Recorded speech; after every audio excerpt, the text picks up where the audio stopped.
श्री कृष्ण गोविंद हरे मुरारे, हे नाथ नारायण वासुदेव। श्री कृष्ण गोविंद हरे मुरारे, हे नाथ नारायण वासुदेव। एकमात्र स्वामी सखा हमारे, एकमात्र स्वामी सखा हमारे, हे नाथ नारायण वासुदेव।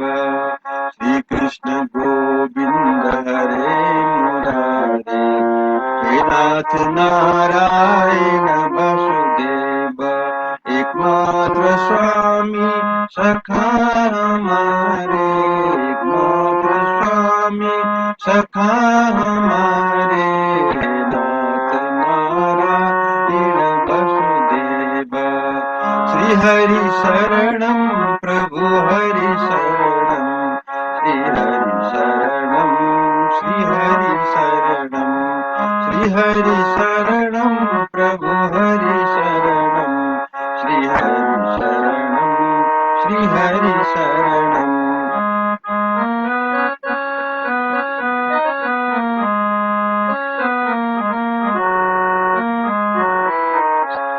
श्री हरि शरणम प्रभु हरि शरणम, श्री हरि शरणम, श्री हरि शरणम, श्री हरि शरणम प्रभु हरि शरणम, श्री हरि शरणम प्रभु हरि शरणम। जय श्री कृष्ण, जय श्री हरि।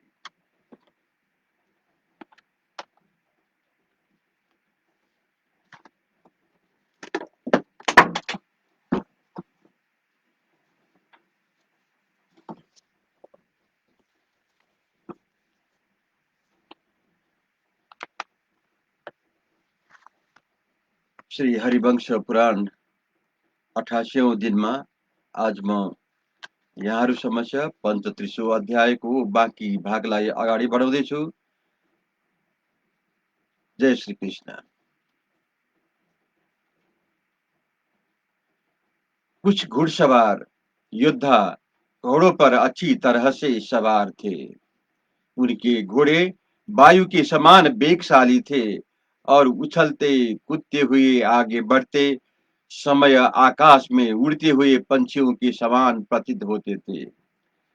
बलवानों में श्रेष्ठ सैनिक भी ढाल और तलवार लिए प्रचंड रूप धारण करके आगे बढ़ते थे। वे हजार हजार की टोलियों में एक साथ चलते थे और उछलते हुए सर्पों के समान दिखाई देते थे। इस प्रकार मंडराते हुए बादलों के समान चतुरंगिणी सेनाएं साथ लेकर वीर व्रत को धारण करने वाला बलवान राजा जरासंध युद्ध के लिए आगे बढ़ रहा था। वह मेघ के समान गंभीर, घर घर घोष करने वाले रथों, चिघाड़ते हुए मद वाले हाथियों, हिनहिनाते हुए घोड़ों तथा गरजते हुए पैदल सैनिकों द्वारा उसी पुरी की संपूर्ण दिशाओं तथा वनों को कोलाहल पूर्ण बनाता हुआ आ रहा था। सेना के साथ आता हुआ राजा जरासंध विशाल समुद्र के समान दिखाई देता था। भूमिपालों की वह सेना हृष्ट पुष्ट योद्धाओं से परिपूर्ण थी। गर्जने और ताल ठोकने की गंभीर ध्वनि से वह मेघों की गर्जती हुई घटाओं के समान प्रतीत होती थी। वायु के समान शीघ्रगामी रथों, मेघों के सदृश दिखाई देने वाले हाथियों, वेगशाली घोड़ों तथा आकाशचारी पंछियों के समान जान पड़ने वाले पैदल सैनिकों से मिश्रित हुई उन सेनाओं की सब ओर से बड़ी शोभा हो रही थी। मतवाले हाथियों से व्याप्त हुई वह विशाल वाहिनी वर्षा ऋतु में समुद्र के भीतर लक्षित होने वाले मेघों के समूह की शोभा धारण करती थी। वही जरासंध आदि समस्त भूपाल अपनी सेना के साथ मथुरापुरी को चारों ओर से घेर कर छावनी डालने की तैयार करने लगी। वहां डेरा डाले हुए जरासंध के सैनिक शिविरों की शोभा वैसे ही प्रतीत होती थी जैसा कि शुक्ल पक्ष की पूर्णिमा को अपनी उताल तरंगों से परिपूर्ण हुए महासागर का रूप देने में आता है। तदंतर रात बीतने पर प्रातःकाल सब राजा उठे और युद्ध को लालसा से मथुरापुरी पर चढ़ाई करने के लिए एकत्र होने लगे। यमुना के किनारे एकत्र होकर वे सब नरेश बैठे और युद्ध के शुभ अवसर के लिए उत्सुक हो आपस में मंत्रणा करने लगे। सेना सहित उन नरेशों की तुमुल ध्वनि प्रलय काल में मर्यादा के तोड़कर बहाने वाले समुद्र की भयंकर गर्जना से समान सुनाई देती थी। उन राजाओं के छड़ीदार बूढ़े सिपाही चोगा और पगड़ी धारण किए तथा हाथ में बंधे लिए बेत लिए राजा राजाज्ञा से यह कहते हुए विचरने लगे कि सब लोग मौन रहे, तो ही एक शब्द न बोले। उस समय नीरव और निश्चल हुए उस सैन्य समूह का रूप जिसकी मत्स्य और ग्राह विलीन हो गए हो, उस शब्दहीन शांत महासागर के समान प्रतीत होता था। उस सैन्य समुद्र की मानव योग बल से सहसा नीरव तथा निश्चल हो जाने पर बृहस्पति के समान नीतिमान जरासंध ने यह संपूर्ण महत्वपूर्ण बात कही। राजाओं की सेनाएं शीघ्र आक्रमण करे और इस मथुरा नगरी को सब ओर से सैनिक समूह द्वारा घेर ले। पत्थरों के गोले बरसाने वाले यंत्र लगा दिए जाए, क्षेपणीय गोफना या ढेल बांस तथा मुदगर संभाल लिए जाए, सारी भूमि समतल कर दिया जाए और उसे जल राशियों से अप्लावित किया जाए।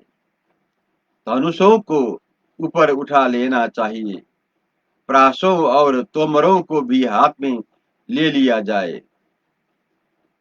टंक आदि के द्वारा तथा खनित्रों से इस पुरी को तुरंत ही विदीर्ण कर दिया जाए। युद्ध की प्रणाली को जाने वाले नरेशों के उसके समीप ही यथास्थान खड़ा किया जाए। आज की मेरे सैनिकों द्वारा मथुरापुरी घेरा डाल दिया जाए और उसे तब तक चालू रखा जाए जब तक कि मैं युद्ध में इन दोनों ग्वालों वसुदेव पुत्र संकर्षण और कृष्ण को अपने तीखे बाणों द्वारा मार न डालूं। उस समय तक आकाश को भी बाणस बाण समूह से इन तरह रोक दिया जाए जिससे पंछी भी उड़कर बाहर न जा सके। मेरा अनुशासन मानकर समस्त भूपाल मथुरापुरी के निकटवर्ती भू भागों में खड़े रहे और जब वहां आकाश मिल जाए तब यहाँ शीघ्र ही पुरी पर चढ़ाई कर दे। मद्रास, शल्य, कंगिराज, श्रुतायु, चेकितान, बानीक, काश्मीराज, गोनर्द, करुषराज, दंत बक्र तथा पर्वतीय प्रदेश के रोग रहित किन्नराज ध्रुम ये शीघ्र ही मथुरापुरी के पश्चिम द्वार को रोक ले। कुरुवंशी वेणुधारी विदर्भ देशीय सोमक भेदों के अधिपति रुक्मी मल वाले के राजा सूर्याक्ष अवंती के राजकुमार बिंद और बिंद पराक्रमी दंत बक्र छागली पूर्व मित्र राजा विराट कुरुवंशी मालव सात धनवा विदुर रथ भूरी श्रवा त्रिगर्त बाण और पंचनंद दुर्ग का आक्रमण सह सकने वाले नरेश मथुरा नगर के उत्तर द्वार पर चढ़ाई करके शत्रुओं को कुचल डाले। इनका गौरव ब्रज के तुल्य है। शकुनी पुत्र उलुक, अंशुमान के पुत्र वीर एकलव्य, बृहत् बृहक्षत्र क्षेत्र धर्मा दयद्रथ उत्तम मौजा शल्य कुरुवंशी केकया राजकुमार विदिशा के राजा वामदेव तथा सिनीपति संस्कृति इन सब के अधीन मथुरापुरी का पूर्व द्वार कर दिया जाए। ये लोग जैसे वायु बादलों के छिन्न भिन्न कर देती है, उसी प्रकार शत्रुओं को विदीर्ण करके लिए उन पर धावा बोल दे। मैं दरद तथा पराक्रमी चेदिराज कवच धारण करके नगर के दक्षिण द्वार का मोर्चा संभालेंगे। इस प्रकार हमारी सेनाओं द्वारा चारों ओर से घिरी हुई यह नगरी मानो इस पर वज्रपात हो गया हो। इस प्रकार विषम एवं घोर भय प्राप्त करे। गदाधारी वीर गदाओं से परिघ चलाने वाले परिघों से तथा अन्य वीर नाना प्रकार के दूसरे शास्त्रों में इस पुरी को विदीर्ण कर डाले। आज ही आप सब भोपाल मिलकर ऊंचे नीचे महलों के समूह से भरी हुई इस सारी नगरी को गर्द में मिलाकर समतल भूमि की समान कर दे। इस प्रकार आदेश दे चतुरंगिणी सेनाओं का व्यूह बनाकर जरासंध युद्ध के लिए डट गया और क्रोध में भरे हुए समस्त नरेशों के साथ यादवों पर चढ़ आया। उस समय अपनी सेना का व्यूह बनाकर प्रहार कुशल यादवों ने जरासंध का सामना किया। उनका वह युद्ध देवासुर संग्राम के समान भयंकर प्रतीत होता था। यह थोड़े से योद्धाओं का बहुसंख्यक शत्रुओं के साथ युद्ध हुआ, जिसमें उभय पक्ष के रथ और हाथी एक दूसरे से सटकर जूझ रहे थे। इसी समय वासुदेव के दोनों पुत्र श्री कृष्ण और बलराम नगर से बाहर निकले। उन्हें देखते ही उन श्रेष्ठ राजाओं की विशाल बहिनी क्षुब्ध हो उठी। उसके वाहन भयभीत और मोहाच्छन्न से हो गए। कवच धारण करके रथ पर बैठे हुए वो दोनों यादव वीर यहाँ विचरने लगे, मानो क्रोध में भरे हुए दो मगर समुद्र में हलचल मचा रहे हो। उस संग्राम में जूझते हुए उन दोनों महात्मा वीरों के मन में यह संकल्प उठा, यदि हमारे पुरातन अस्त्र आ जाते तो हम उन्हें ही लेकर युद्ध करते। उनके इतना सोचते ही उस युद्ध में आकाश से वो दिव्य आयुध नीचे आने लगे। वे सब के सब सुदृढ़ महान और देदीप्यमान थे तथा शत्रु के चाट जाने के लिए उद्धत दिखाई देते थे। उनके पीछे मांस भक्षी भूत प्रेत आदि भी आ रहे थे। वे दिव्य अस्त्र मूर्तिवान एवं विशाल थे तथा युद्ध में आए हुए राजाओं के रक्त मांस का उपभोग करने के लिए मानो अत्यंत भूखे प्यासे थे। उन्होंने दिव्य फूलों के हार धारण किए थे। अपनी प्रभा से प्रकाशित हो आकाश से गिरते हुए वे दिव्य शास्त्र आकाशचारी प्राणियों के मन में भय उत्पन्न कराते थे। संवर्तक नामक हल, सौनंद नामक मुसल, धनुषों में श्रेष्ठ सांग तथा कौबोध की गधा, भगवान विष्णु के ये चार तेजस्वी आयुध उन दोनों भाइयों के लिए यादवों की के उस महा समर में उतर आए। बलराम जी ने उस युद्ध स्थल में पहले सर्पराज के समान सर्पणशील, गतिमान तथा दिव्य मामलाओं के अलंकृत सुंदर आकृति वाले हल को दाहिने हाथ में ग्रहण किया। तदंतर यादवों के श्रेष्ठ श्रीमान शंकरसन ने शत्रुओं के आनंद को हर लेने वाले शौनक नामक श्रेष्ठ मुसल को बायां हाथ से ग्रहण किया। इसके बाद पराक्रमी श्री कृष्ण ने मेघों के समान गंभीर घोष करने वाले सारंग नामक धनुष को ग्रहण किया, जो समस्त लोकों में दर्शनीय है। देवताओं देवताओं ने जिन्हें अपना प्रयोजन बताया था और जिनके नेत्र खिले हुए कुमुद के समान शोभा पाते थे, उन भगवान श्री कृष्ण के दूसरे हाथ में वह सुप्रसिद्ध कौमोदकी गधा स्वतः आ गई। उन आयुधों से युक्त हो साक्षात विष्णु विग्रह के समान शरीर वाले दोनों वीर बलराम और श्री कृष्ण समरांगण में उन शत्रुओं के साथ युद्ध करने लगे। उन दिव्य आयुधों के ग्रहण करने के एक दूसरे के सहारा देने वाले वे अग्रज और अनुज रूप दोनों वीर बंधु बलराम और श्री कृष्ण शत्रुओं का सामना करते हुए ईश्वर कोटि के महापुरुष के समान पराक्रमी दिखने लगे। वासुदेव के वो दोनों पुत्र रणभूमि में देवताओं के समान विचरते थे।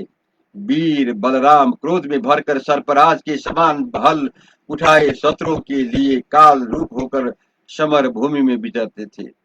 वे महा मनुष्य क्षत्रियों के रथ समूह को पीछे ढकेलते हुए हाथियों और घोड़ों पर अपना रोष सफल करने लगे। बलराम जी गजराजों के हल से खींचकर उन्हें मुसल की मार से घायल करते हुए समरांगण में अद्भुत शोभा पा रहे थे। उन्होंने पर्वतों के समान हाथियों को मथ डाला। रणभूमि में बलराम जी के द्वारा मारे जाते हुए वे क्षेत्रीय शिरोमणि भयभीत हो समर से पीछे हटकर जरासंध के पास भाग गए। जय श्री कृष्ण।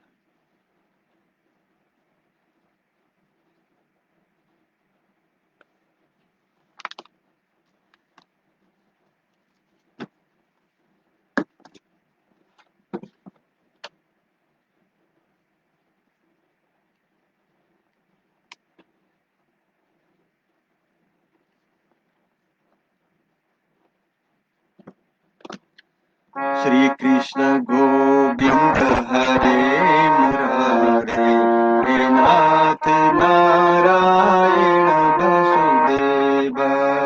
श्री कृष्ण गोविंद हरे मुरारे, हे नाथ नारायण वसुदेवा।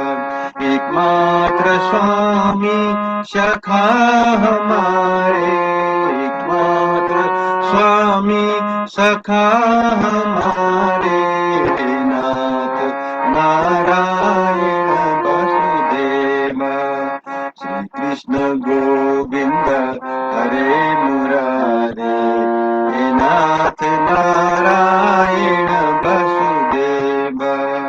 श्री कृष्ण गोविंद हरे मुरारे, हे नाथ नारायण वासुदेवा। श्री हरि शरणं प्रभु हरि शरणं, श्री हरि शरणं, श्री हरि शरणं, श्री हरि शरणम प्रभु हरि शरणम श्री हरि शरणम प्रभु हरि शरणम श्री हरि शरणम प्रभु हरि शरणम श्री हरि शरणम श्री हरि शरणम।